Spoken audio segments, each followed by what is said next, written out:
What would you do differently if you genuinely believed your time was short? Not in a morbid way, but just in the way that changes priorities and clarifies what really matters in life and strips away all the things that you were doing out of habit and obligation, but you should reconsider. That's what we're going to talk about today in 1 Peter 4. Hi, everyone. Jill from the North Woods. I hope you're enjoying the Bible study, one small step at a time.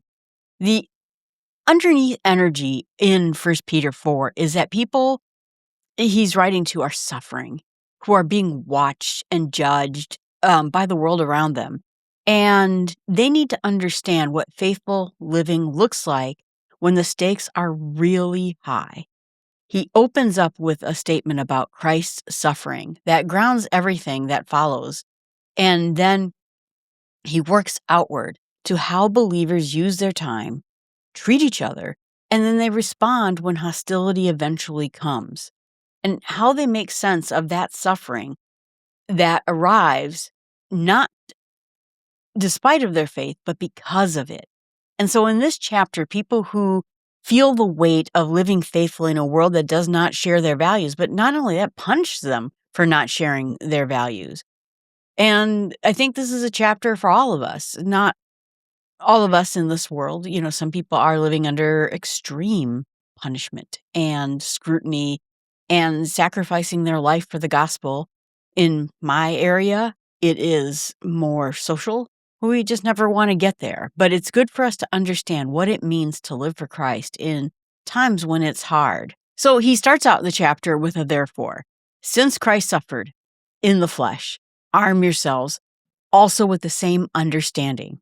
So we're going to arm ourselves with this understanding. Let's take a look at this chapter. Again, therefore, every time we do that, that means it's connected to the thing that we just read. And that's the end of chapter 3.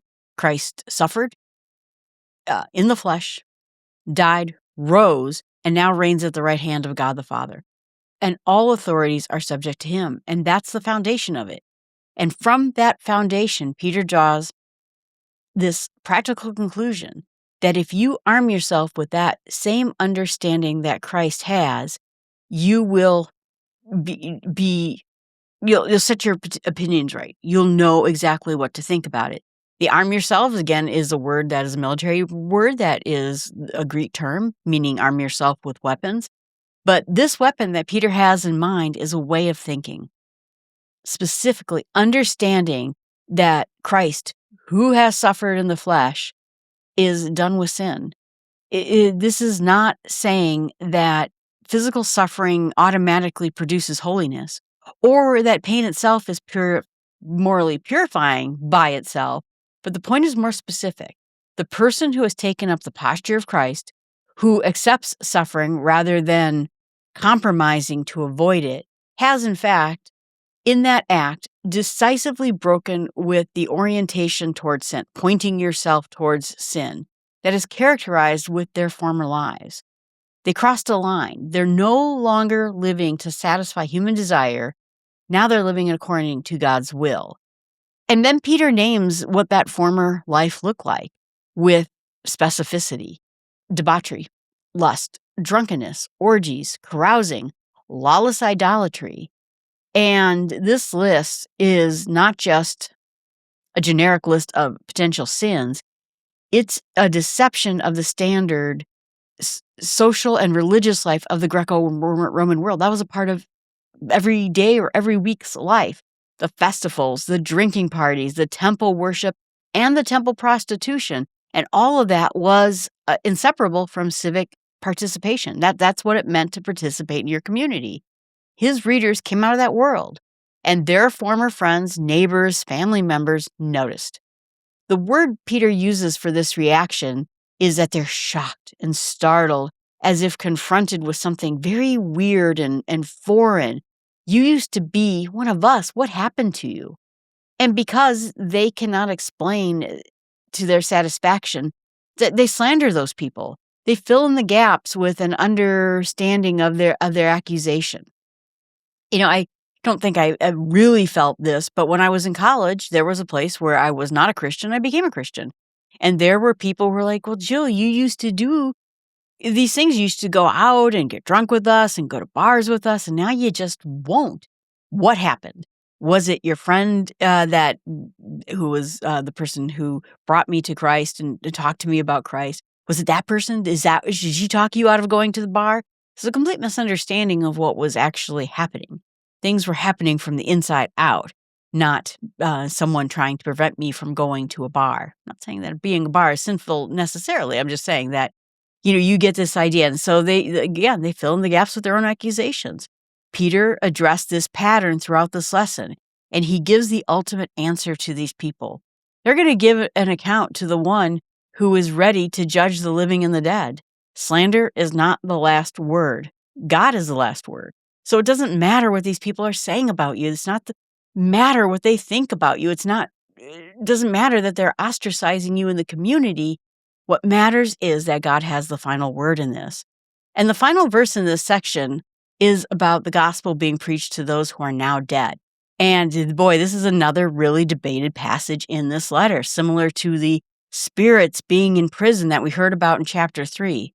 The most straightforward reading of it is that Peter is referring to believers who heard the gospel while they were alive, suffered for it, and have since died, and are perhaps in the very persecution his readers are now facing. They already have been through this. There have been people before you suffered this same kind of thing. This very persecution is happened to them, happening to you. They were judged by human standards. They were condemned, executed, perhaps, punished, tortured, dismissed. But now they live in the Spirit according to God's standard. Their apparent defeat was not the final verdict. The gospel they believed in was not wasted on them. They are now with God. And then we get into this conversation about the very end of things. He talks about the end of all things is near. Peter writes this in the early to mid 60s, and he means the end is near, and a couple of different endings are happening. He genuinely understands that the community to be living in this final age of history, inaugurated, kicked off by Christ's resurrection, right? That's the whole part of it. So we had the time before Christ, the time during Christ, and now we're in that last third, the time after Christ's resurrection. We're all awaiting his return. And that kind of urgency gives sort of a sense of history that has a destination to it. We're moving towards that destination now. And it's not trying to produce any sort of panic. It's trying to produce clarity. When you know what time it is, and you know that time is short, you stop spending time on what doesn't matter anymore. And regardless of how much time is left, the time is short. And we don't estimate the time. Only God knows the time. And so we live like life really matters. And according to Peter, what really matters? He gives this really tightly organized answer. First, you should be alert and sober-minded. The same mental clarity that he called for in the first chapter, now directed specifically towards the practice of prayer. This end of times urgency and strong prayer life are directly connected together. Secondly, the constant love that you have for one another. The word that is used in this is the same word that was used in chapter 1. It's stretched out. It's full extension, sustained. The phrase love covers a multitudes of sin echoes Proverbs 10:12. That love does not expose or broadcast or weaponize the failures of others. It creates conditions for the restoration rather than condemnation itself. And then the third is hospitality without complaining. In this first century, hospitality was not a preference. It was a survival mechanism for traveling believers, itinerant teachers, rabbis, preachers who had no hotel network. There was no, Holiday Inn rewards in that particular time. Instead, it was teachers who would travel and you opened your home to them. And opening your home at that time was costly and inconvenient. Just like, we might say, oh, that's a lot. It's a lot to do for people. But I mean, think about it. You think of your family and you have X many sheep and this many goats, and you sort of budget when times are very thin. How much do I have to feed my family? Well, we can each have this amount of cheese or this amount of meat. Now someone comes and now my calculations are all off. These were not times where they had a lot. So Peter acknowledges this inconvenience, and it's he uses this word which is says, without complaining. He's just not saying it's going to be easy. He's just saying do away with the complaining. We get it. You can complain about that. And it's funny, I guess, because this is, I think, is something that I want to work on. And you're going to think I'm doing this in a really dumb way. But one of the reasons I've been trying to work on my house is I would like to get it to a place where I could have a Bible study here. My church is a church full of students. Wouldn't it be nice if I could open up my home to them, cook them a good meal, and have them over for a Bible study? I got a really nice table.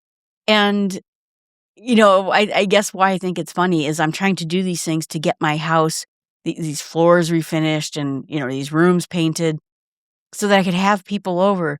These people had nothing. And I'm sitting there thinking about in my head, oh, these floors got to get refinished before I have anyone come over. It's just a modern mental problem we have with what we think hospitality needs in order for you to be hospitable. So then Peter turns to the spiritual gifts, and the treatment here is kind of different than the way Paul extended it when we saw him talk about it in Romans 12 or 1 Corinthians 12. Peter isn't cataloging the gifts or rank ordering them or making, any sort of a suggestion of the different kinds of gifts. Instead, he's making a primary point that whatever gifts you've received, it's not yours. It's given to you for others. You are a steward of it. Again, that word we've heard about used many times in the New Testament, a household manager. You've been given something that you're trusted with, a resource that belongs to the master of the house, God. And you are meant to use it for other people. The varied grace of God in this chapter is a word that was used in chapter 1, verse 6, as a multicolored trial. It takes different shapes in different people, and every shape is meant to serve the whole. So whatever it is that has come your way as a gift, use it and use it for other people. And again, I started getting some reckoning with this particular chapter because I started thinking about the gifts that I have. So I do a lot of public speaking. I have done a lot of mediation for meetings and going into places and trying to figure out how we can solve some problems. And I thought to myself, how am I using what my gifts are for God? This podcast comes along with that because I was using it for business. I was using it for the other podcasts, but can I use it now for the service of the whole? And this is what I hope I'm doing right now. So then he closes with a doxology that lands kind of in the middle of the chapter, almost like giving people a breath, to him be the glory, the power forever and ever. Amen.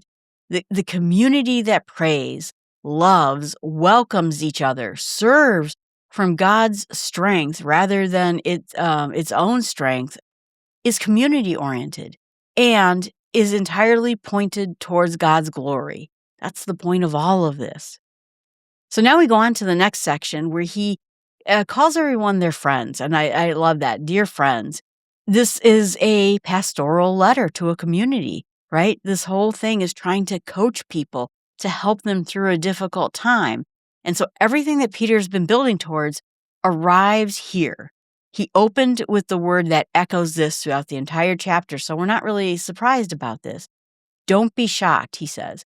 Do not treat this as foreign or strange. He said that they were considered to be foreign or strange by the people around them. He uses that same word again here, but instead he turns it around. Don't be surprised as if it is foreign or strange when suffering comes. It's not a sign that something's gone wrong. It's evidence that God is putting you in the same circumstance that many other Christians have been in, that he put himself in it. Nothing's gone wrong. God hasn't forgotten you. Your faith isn't inadequate. You're doing what is expected to be done. And I just did a podcast about this. It was kind of interesting because I did it for the small steps, the productivity one.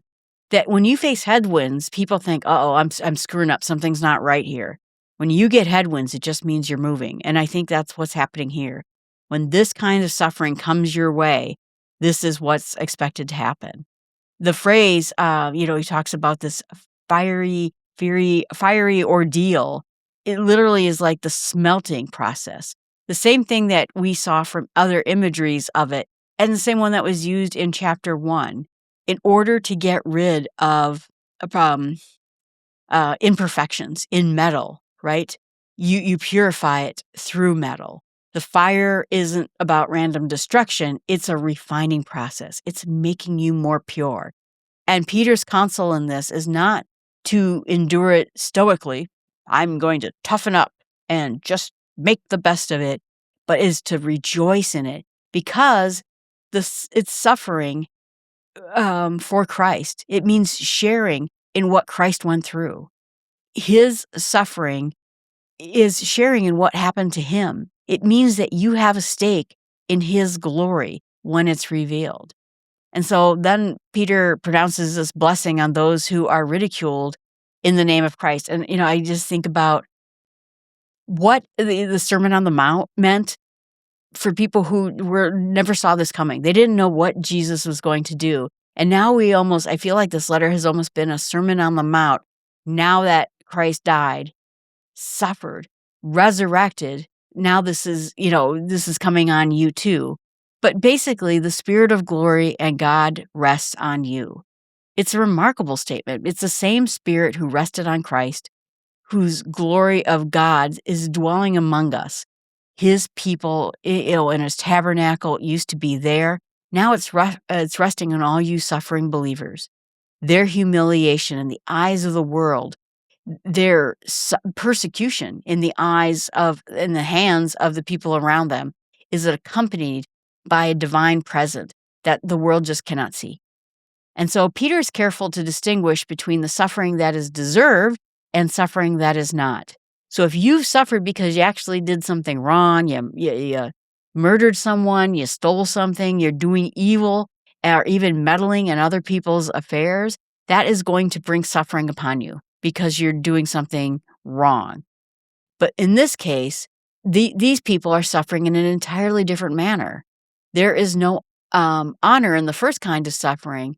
But if you are suffering because you are bearing the name Christian, the word here appears only the third time in the entire New Testament. Acts 11 talked about it. Acts 26 talked about it. And now he's mentioning it here. There's no shame in it. Quite the opposite.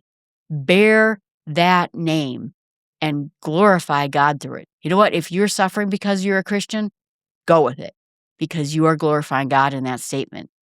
And the statement that judgment begins in the house of God is kind of sobering. I like I said, I looked at that.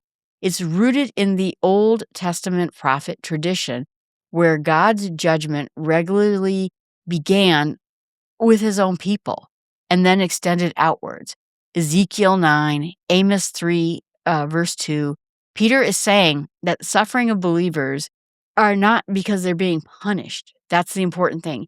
He is saying that God is at work in his own community first, refining them, purifying them, producing the kind of faith that survives fires.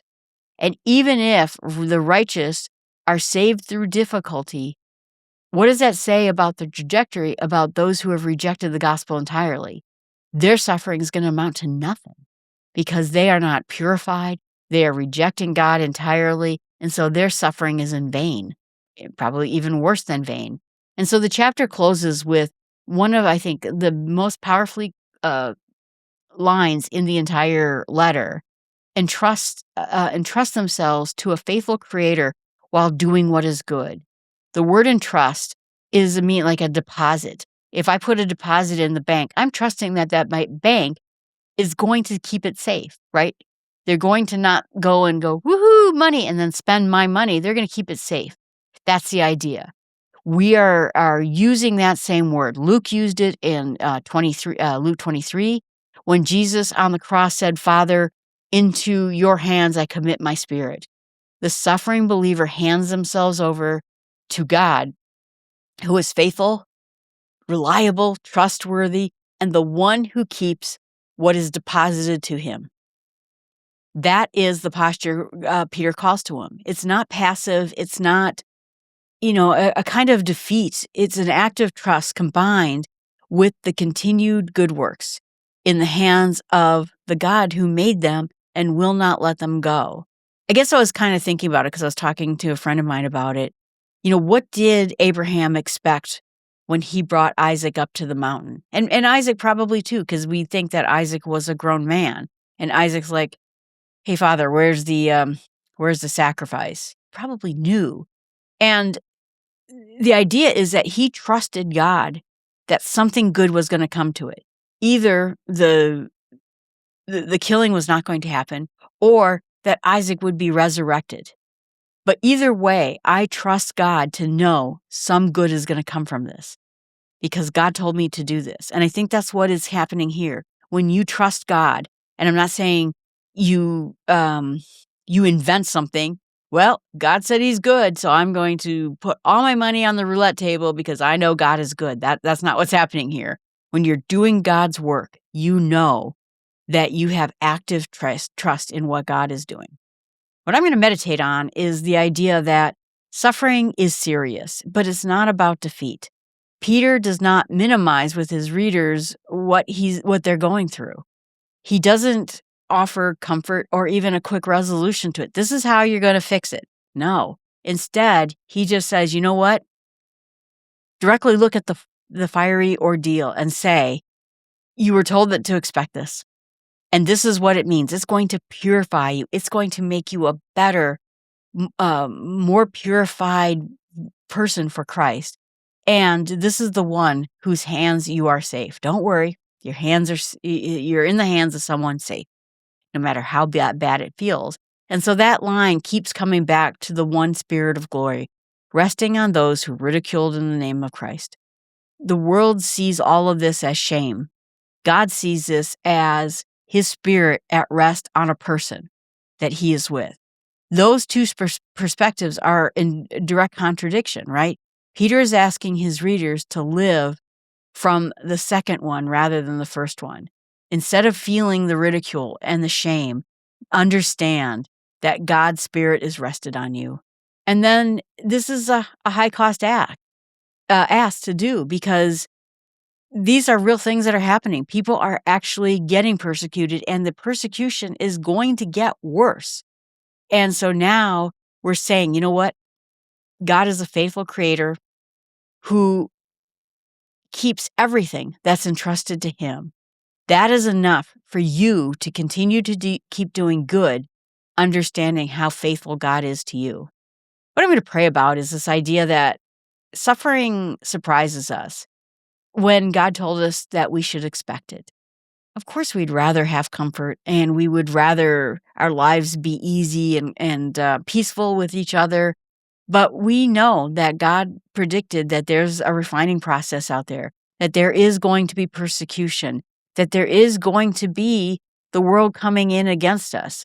And I think in the United States particularly, we're shocked when it happens. When people, you get fired because you were in a Bible study in a company that doesn't think your lunch should be what you want to do with your lunch.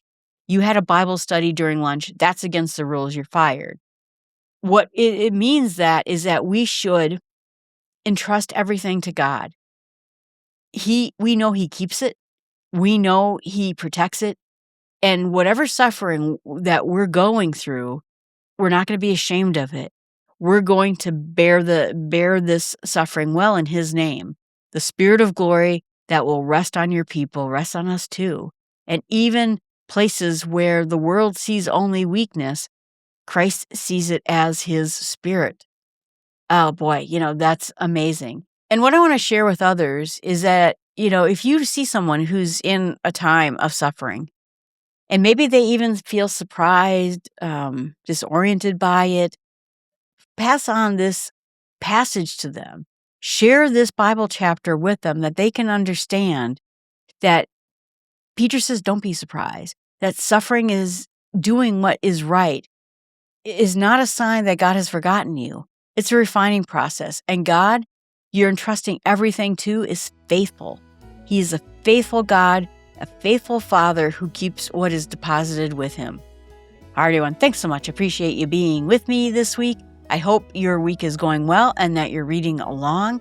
Remember, I'm Jill from the North Woods, and you can find everything I do at jillfromthenorthwoods.com. Thanks so much. Have a great day.